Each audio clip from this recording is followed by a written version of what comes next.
Assalamualaikum warahmatullahi wabarakatuh. Waalaikumsalam warahmatullahi wabarakatuh. Terlebih dahulu mari kita awali pertemuan ini dengan sama-sama membaca basmalah. Bismillahirrahmanirrahim. Wabihi nasta'inu ala umuri dunya waddin. Wassalatu wassalamu ala asrafil anbiya'i wal mursalin Sayyidina Muhammadin wa ala alihi wa ashabihi ajmain amma ba'du. Pada pertemuan kita kali ini akan melanjutkan sesi terdahulu yang akan saya khususkan pada penjelasan mengenai kebijakan kurikulum pendidikan Islam. Agar tidak terlalu panjang ke belakang, maka saya ambil permulaannya sejak Indonesia merdeka. Merdeka itu merupakan satu peristiwa politik yang mampu merubah secara drastis kebijakan kurikulum pendidikan, termasuk pendidikan Islam. Karena politik itu merupakan pendorong yang dapat memberi perubahan besar terhadap kebijakan.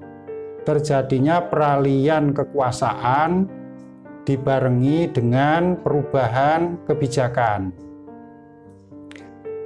Pada masa kolonial, baik Belanda maupun Jepang, hak pendidikan warga negara Indonesia itu dihambat.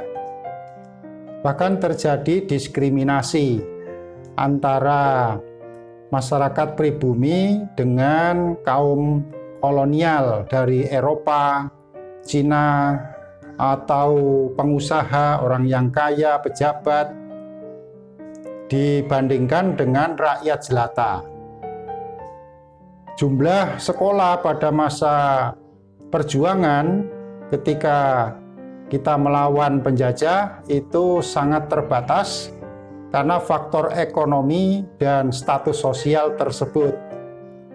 Namun setelah Indonesia merdeka, mengawali masa kepemimpinan Orde Lama tahun 1945 sampai 1965, di bawah kepemimpinan Presiden RI yang pertama, Bapak Insinyur Soekarno, terjadilah perubahan yang signifikan terhadap jumlah sekolah maupun guru, peserta didik, dan persekolahan atau gedung-gedung yang dibangun untuk lembaga pendidikan.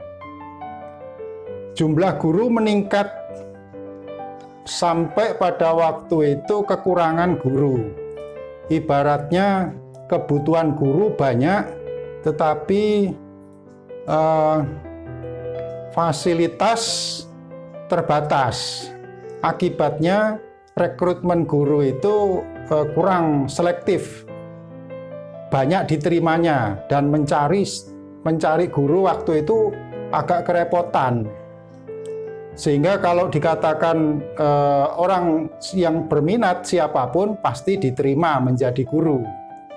Tidak seperti kondisi kita sekarang ini ya, yang berebut dan bersaing, berkompetisi sangat ketat untuk menjadi guru. Terakhir kemarin sempat saya singgung pengangkatan guru besar-besaran tahun ini dengan program PPPK. Alhamdulillah tadi pagi saya baca di media sosial, ternyata di Kementerian Agama itu juga ikut diberi jatah kurang lebih 27.600 calon guru agama.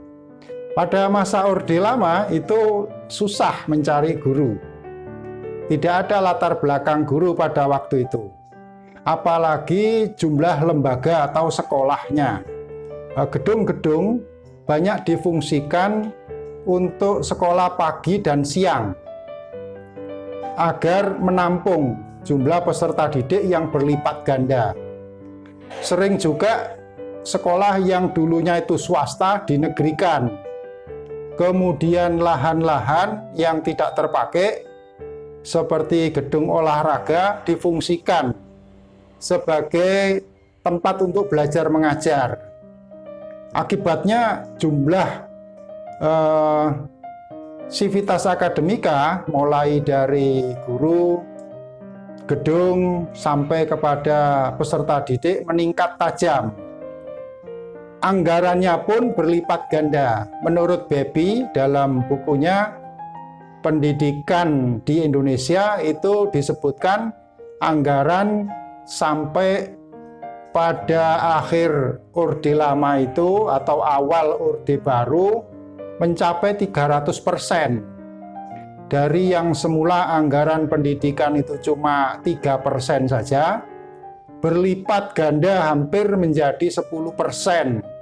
Karena pada waktu itu diberkahi dengan limpahan rezeki oil booming atau banjir minyak, di mana Indonesia itu memiliki kekayaan alam dari sumber BBM minyak yang melimpah dan itu menggerakkan industri serta ekonomi.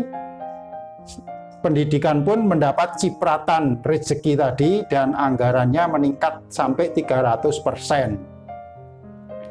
Selain itu, perubahan drastis lainnya, kebiasaan yang dilakukan oleh pemerintah kolonial, khususnya Jepang, ketika mau masuk sekolah, itu juga ikut berubah. Seperti misalnya, pada masa Jepang, peserta didik diwajibkan untuk mengibarkan bendera Nippon sebelum masuk kelas. Tapi setelah Indonesia merdeka, hal itu dihentikan lagi. Tidak boleh dan diganti dengan mengibarkan sang saka merah putih setiap hari di halaman sekolah.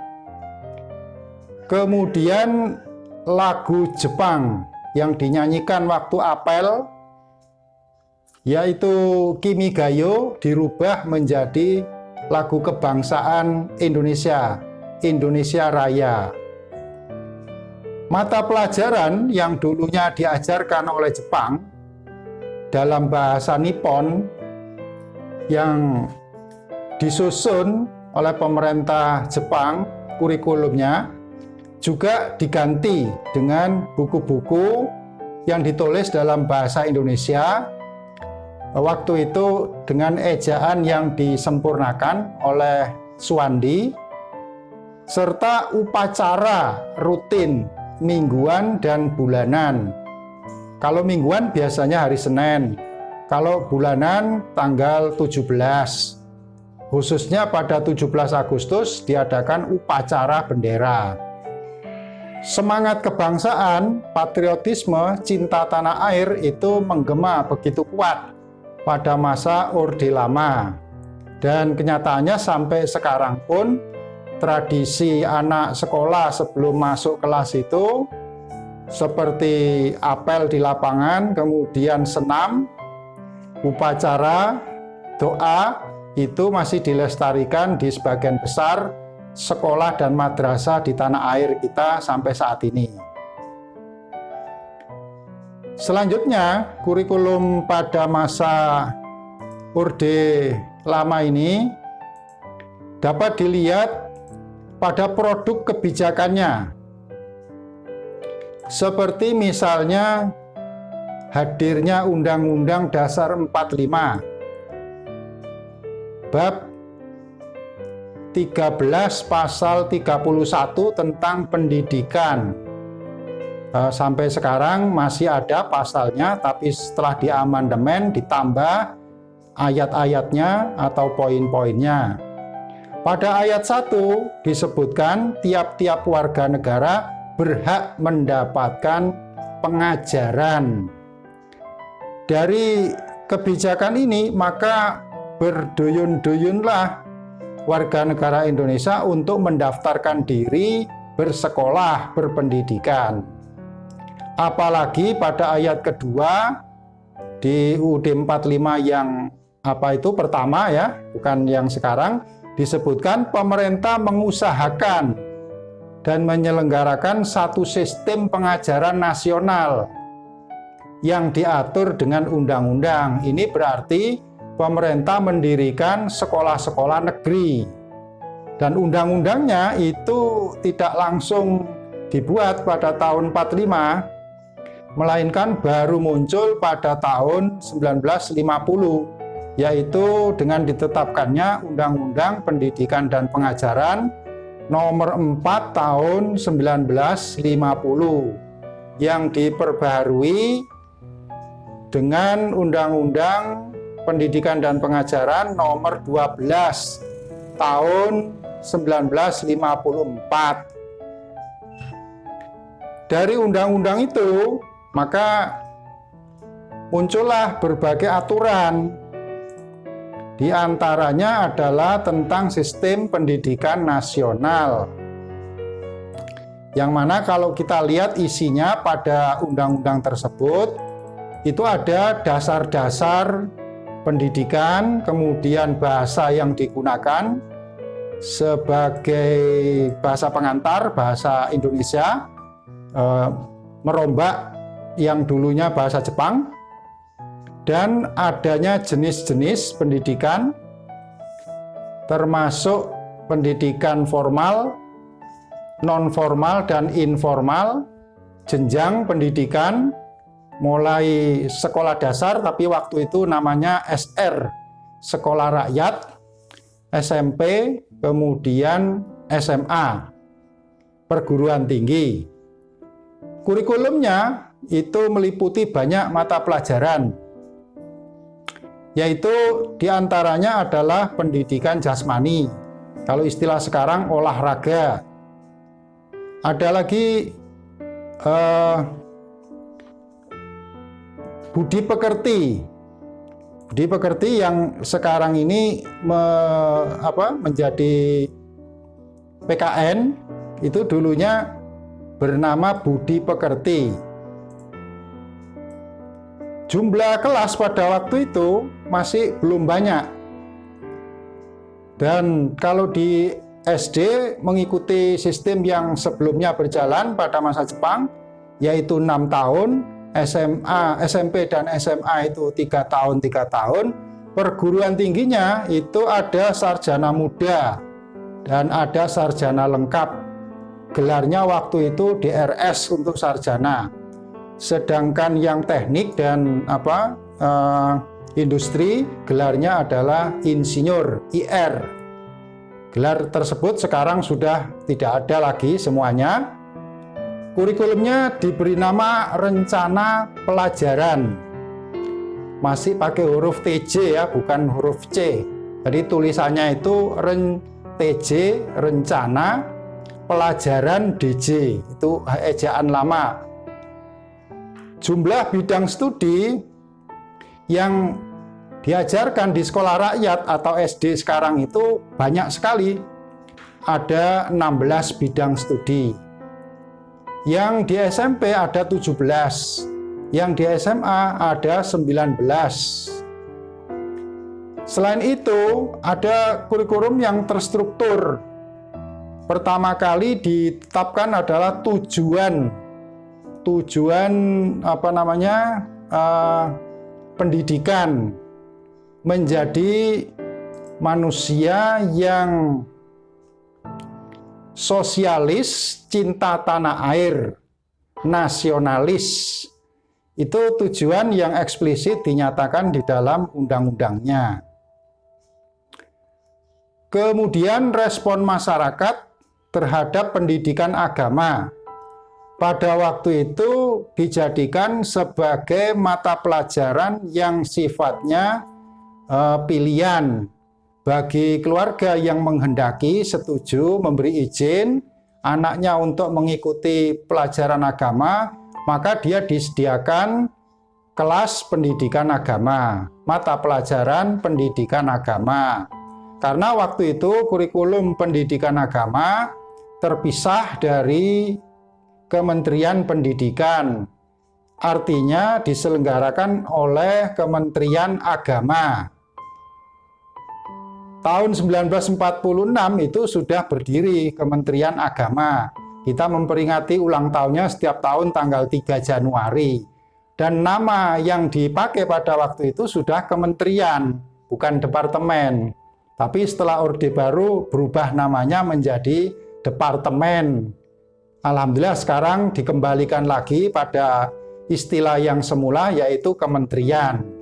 Nah, di mana Kementerian Agama itu berwenang untuk mengatur sendiri pendidikan agama. Nah, sejak itulah ada dualisme pendidikan kita, yaitu pendidikan agama diatur oleh Kementerian Agama, pendidikan nasional diatur oleh Kementerian Pendidikan dan Kebudayaan.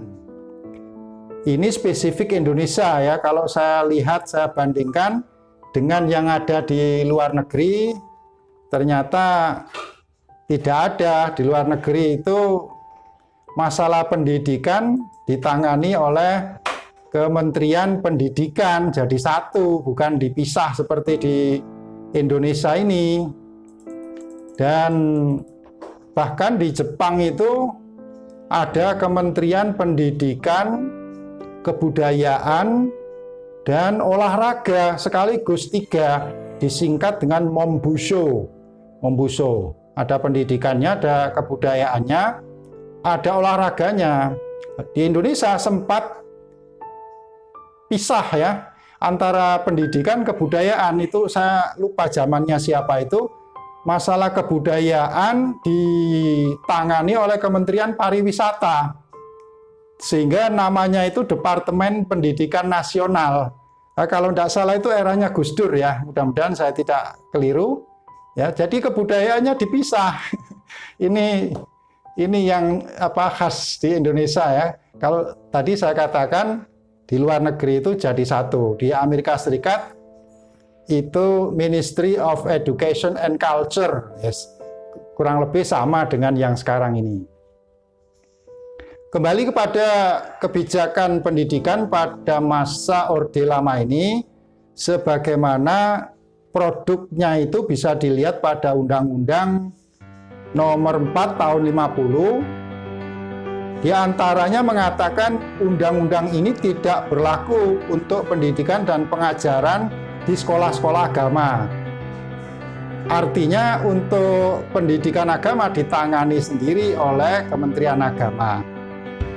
Itulah awal dualisme tadi sudah saya katakan ya.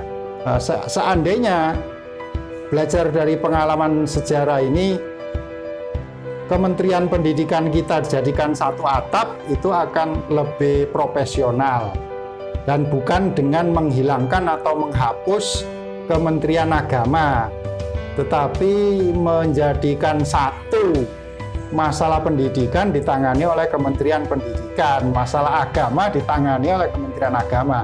Pandangan saya seperti itu ya, belum ada saya kira hal ini yang menyampaikan atau menyinggung ya.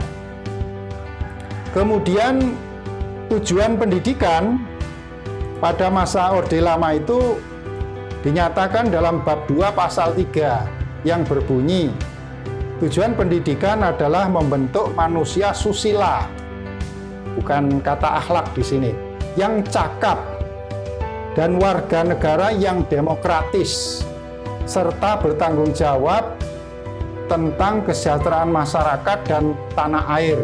Maka ada unsur nasionalisme, kebangsaan, karena di situ dinyatakan secara jelas tanah air.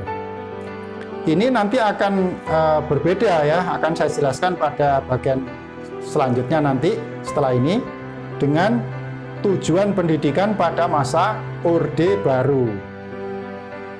Dasar pendidikan itu adalah yang termaktub dalam Pancasila dan UUD 45 atas kebudayaan kebangsaan Indonesia.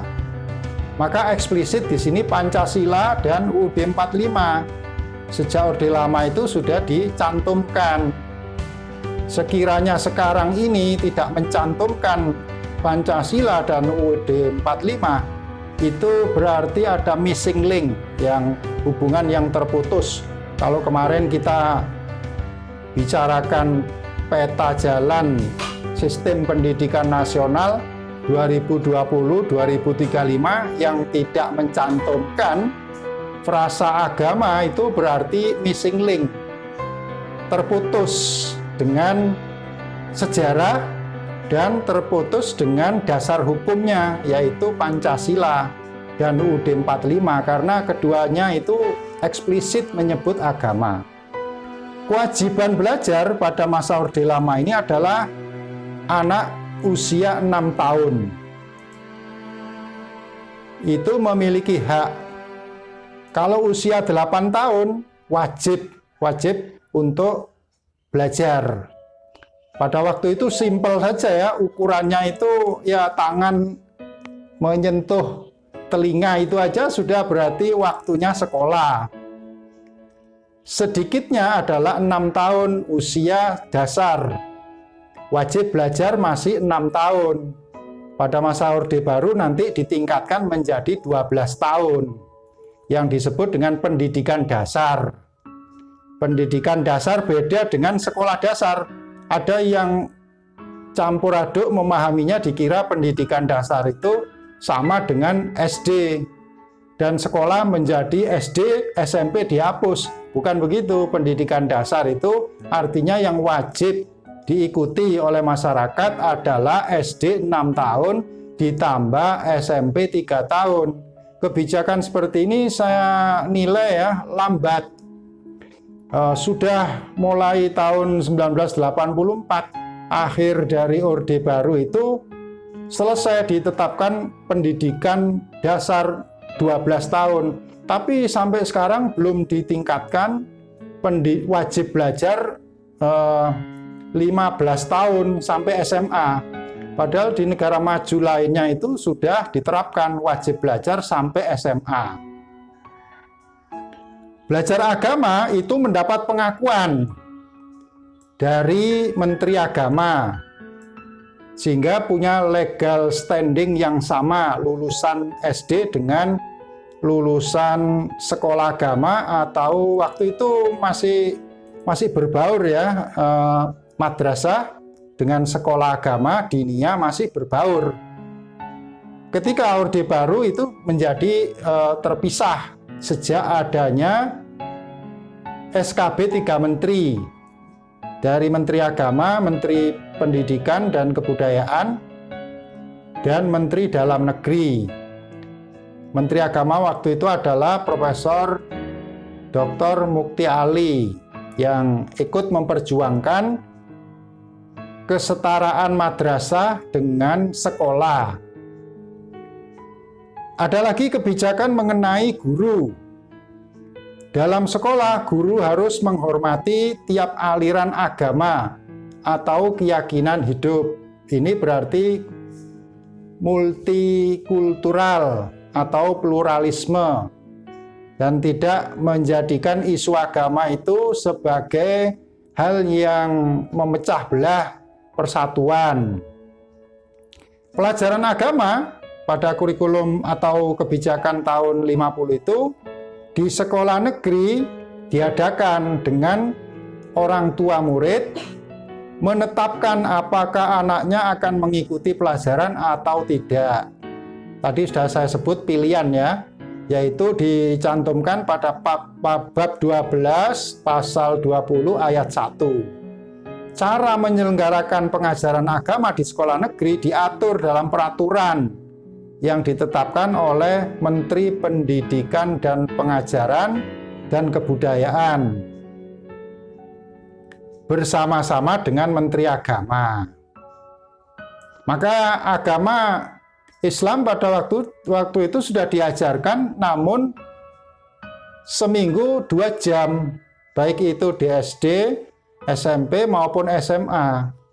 Baru pada kurikulum 13 itu pelajaran agama jamnya ditambah untuk SD menjadi 4 jam pelajaran, untuk SMP menjadi 3 jam pelajaran. Setelah sekian lama pelajaran agama itu hanya 2 jam tiap minggu. Begitu kurang lebih poin-poin yang termuat di dalam Undang-Undang Pendidikan dan Pengajaran nomor 4 tahun 1950 khususnya menyangkut pendidikan agama. Namun kemudian pada akhir masa Orde Lama itu terjadilah sebuah